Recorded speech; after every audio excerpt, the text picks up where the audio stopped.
मेरे साथ मुद्दयान मुकदमा मौजूद हैं।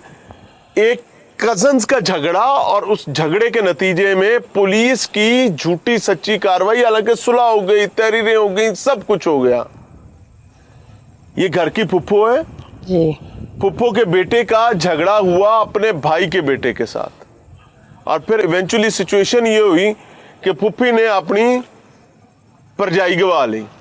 तो परजाई की में गवा ली, पुलिस रात 12 बजे जाली रेड करती है और उस रेड में मारपीट करती है। कोई लेडीज पुलिस एहलकार नहीं है और उस मारपीट में खातून पार बुढ़ी माई घरे 5 यतीमा नूं छड़ के। अस्सलाम वालेकुम बाजी। बाजी की बनी है घर भरावां दे घर ते बड़े सोहने लगदे ने। हाँ जी बिल्कुल अच्छी बात। तुसा परजाई ते पवाती ਅਸੀਂ नहीं बैठ पाई। फिर की होया? साड़ी सुलह हो गई सी। भरा नाल बैठा है? हाँ जी बिल्कुल भरा नाल ही बैठा है मेरा।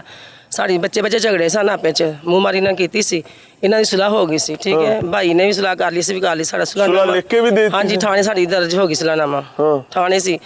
ਇਹ ਮੁੜ ਕੇ 12 ਤਰੀਕ ਤੇ ਆਏ ਨੇ, ਆਪੇ ਹੀ ਪਤਾ ਨਹੀਂ ਕੀ ਉਹਨਾਂ ਕੀਤਾ ਕੀ ਨਹੀਂ ਕੀਤਾ। ਘਰ ਸੁੱਤੇ ਪਏ, ਸਾਨੂੰ ਕੋਈ ਖਬਰ ਨਹੀਂ ਹੈ। ਜਦੋਂ ਵਾਕਿਆ ਤੁਹਾਨੂੰ ਵੀ ਨਹੀਂ ਪਤਾ? ਤੁਸੀਂ ਵੀ ਰੇਡ ਨਾ ਕਰਾਇਆ? ਨਹੀਂ ਸਾਨੂੰ ਕੋਈ ਪਤਾ ਨਹੀਂ ਹੈ, ਸਾਨੂੰ ਕੋਈ ਇਲਮ ਹੀ ਨਹੀਂ ਹੈਗਾ। ਇਸ ਘਰ ਸੁੱਤੇ ਪਏ, ਮੇਰੇ ਛੋਟੇ ਭਾਈ ਗਏ ਨੇ, ਉਹਨਾਂ ਜਾ ਕੇ ਆ ਕੇ ਜੋ ਨਾ ਫਟਾਫਟ ਭਾਈ ਦੇ ਘਰ ਰੇਟ ਪੈ ਗਈ। ਮੈਂ ਕਿਹਾ ਕਿਹਨੇ ਕੀਤੀ? ਕਹਿੰਦਾ ਪਤਾ ਨਹੀਂ ਕਿਹਨੇ ਕੀਤੀ। ਫਟਾਫਟ ਭਾਈ ਨੂੰ ਫੜ ਕੇ ਲੈ ਚੱਲੇ ਨੇ। ਮੈਂ ਕਿਹਾ ਮੈਂ ਜਾਣੀ, ਮੈਂ ਫਟਾਫਟ ਪ੍ਰਮੀਨ ਨਾਲ ਲੈ ਕੇ ਆਈ ਹਾਂ। ਅੱਗੇ ਐਂਬੂਲੈਂਸ ਆਈ ਪਈ ਹੈ ਤੇ ਐਂਬੂਲੈਂਸ ਮੈਂ ਭਾਈ ਨੂੰ ਭਰਜਾਈ ਮਰੀ ਪੜੀ। ਹਾਂਜੀ ਤੇ ਮੈਂ ਭਾਬੀ ਨੇ ਕਿਹਾ ਭਾਬੀ ਫੋਤ ਹੋ ਗਏ ਸਨ, ਭਾਬੀ ਨਹੀਂ ਸਨ ਹੈਗੇ ਜਿੰਦਾ, ਭਾਬੀ ਖਤਮ ਹੋ ਗਏ ਸਨ। ਅਸੀਂ ਕੋਈ ਰੇਟ ਨਹੀਂ ਕਰਾਈ ਨਾ, ਸਾਨੂੰ ਪਤਾ ਉਹ ਆਪਣੀ ਤਰਫੋਂ ਹੀ ਆਏ ਨੇ। ਭਰਜਾਈ ਹੱਥੀ ਵਿਆਹ ਕੇ ਲਿਆਂਦੀ ਸੀ? ਹਾਂਜੀ ਮੇਰੇ ਨਨਾਣ ਵੀ ਸਨ ਨਾਲ। ਨਨਾਣ ਵੀ ਸੀ? ਹਾਂਜੀ ਮੇਰੇ ਨਨਾਣ ਸੀ ਪਹਿਲੇ। ਭਰਜਾਈ ਵੀ ਸੀ? ਹਾਂਜੀ ਭਰਜਾਈ ਵੀ ਸੀ, ਨਨਾਣ ਵੀ ਸੀ ਮੇਰੇ। ਵੱਟਾ? ਹਾਂਜੀ ਵੱਟੇ ਤੇ ਹੋਈ ਸੀ ਸ਼ਾਦੀ ਮੇਰੇ ਪਹਿਲੇ। ਫਿਰ ਸਾਡਾ ਨਹੀਂ ਨਿਭਾ ਹੋਇਆ, ਮੈਂ ਤਲਾਕ ਲੈ ਲਈ ਸੀ ਉਹਨਾਂ ਕੋਲੋਂ। ਸਾਡਾ ਨਹੀਂ ਸੀ ਗੁਜ਼ਾਰਾ ਹੋਇਆ ਨਾ। ਤੇ ਫਿਰ ਇਹ ਬੱਚੇ ਜਿਹੜੇ ਉਹਨਾਂ ਆਪ ਵਿਆਹ ਕੇ ਲਿਆਂਦੀ ਸੀ? ਹਾਂਜੀ ਆਪਣੀ ਲਿਆਂਦੀ ਸੀ। ਇੱਜ਼ਤ ਕਰਦੀ ਸੀ? ਬਹੁਤ ਕਰਦੀ ਸੀ, ਧਿਆਨ ਕਰਦੀ ਸੀ। ਹਾਂਜੀ ਜ਼ਰਾ ਕੋਈ ਕਰਦੀ ਸਰ ਤੇ ਮੇਰੇ ਵਾਲੀ ਆਂਦੀ ਸੀ ਸਿੱਧਾ ਮੈਨੂੰ। ਅੱਜ ਦੁੱਖ ਹੋ ਰਿਹਾ ਹੈ ਕਿ ਕਿਉਂ ਬਹੁਤ ਦੁੱਖ ਹੋਇਆ। ਹਾਂਜੀ ਤੁਸੀਂ ਪਰਚੇ ਚ ਅਸਲਾ ਪਾਇਆ ਸੀ? ਨਹੀਂ ਸੀ ਨਹੀਂ ਪਾਇਆ ਹੈ। ਕੀ ਪਰਚੇ ਚ ਲਿਖਿਆ ਹੈ? ਕੁਛ ਵੀ ਨਹੀਂ ਲਿਖਿਆ ਸੀ। ਤੇ ਪਰਚੇ ਚ ਤੇ ਅਸਲਾ ਲਿਖਿਆ ਹੈ? ਉਹਨੇ ਆਪਣੇ ਕੋਲ ਲਿਖਿਆ ਜੇ, ਜੋ ਵੀ ਲਿਖਿਆ ਉਹਨੇ ਆਪਣੇ ਕੋਲ ਬਣਾਇਆ ਸੀ। ਸਿਰਫ ਇਹ ਦੋਨੇ ਭਾਈ ਬੋਲੇ ਨਾ ਆਪਣੇ ਚ, ਤੇ ਅਸੀਂ ਇਹਨਾਂ ਨੂੰ ਕਹੇ ਚਲੋ ਕੋਈ ਗੱਲ ਨਹੀਂ।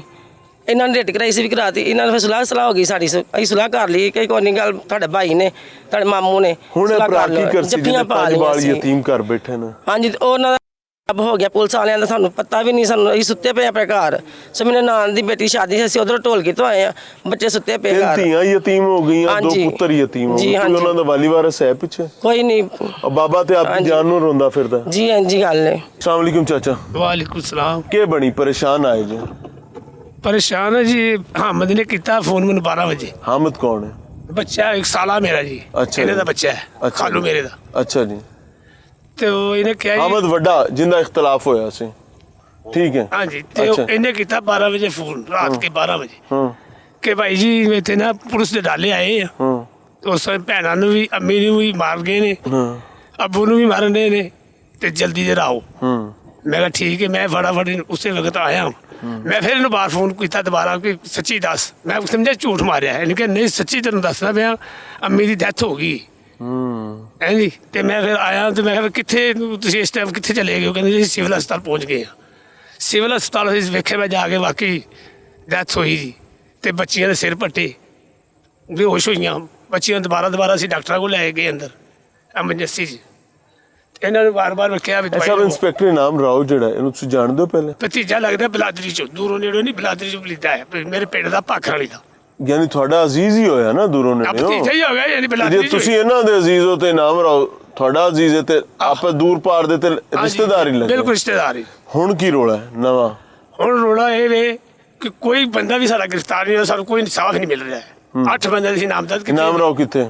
पता ही कोई नहीं किथे गए। नसे हो? नसे ने। हालांकि मैं 2-3 बारी हमें बुलाया, रिटा की ने, कोई जी नहीं लभ रहा है। डीपीओ साहब, आईजी पंजाब साहब, मरियम नवाज साहिबा, it's been number of days.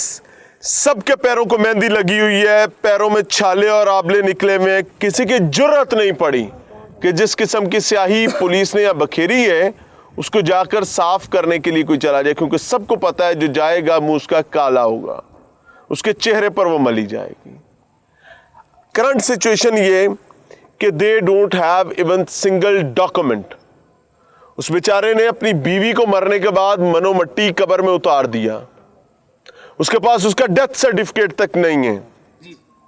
उसके पास अपनी बीवी के कत्ल के बाद का मुबैना तौर पर कोई मेडिकल नहीं है, उसके पास वसाइल नहीं है कि वो वकील कर सके। सो आज के प्रोग्राम के तवस्सुत से हाथ जोड़ के मेरी दरख्वास्त कामों की के तमाम गयूर वकला बरादरी से कि क्या कामों की शहर में कोई गैरतमंद माँ का जना, माँ के दूध को हलाल करने वाला लाल वकील मौजूद है? क्या किसी में कोई गैरत हिम्मियत बाकी है?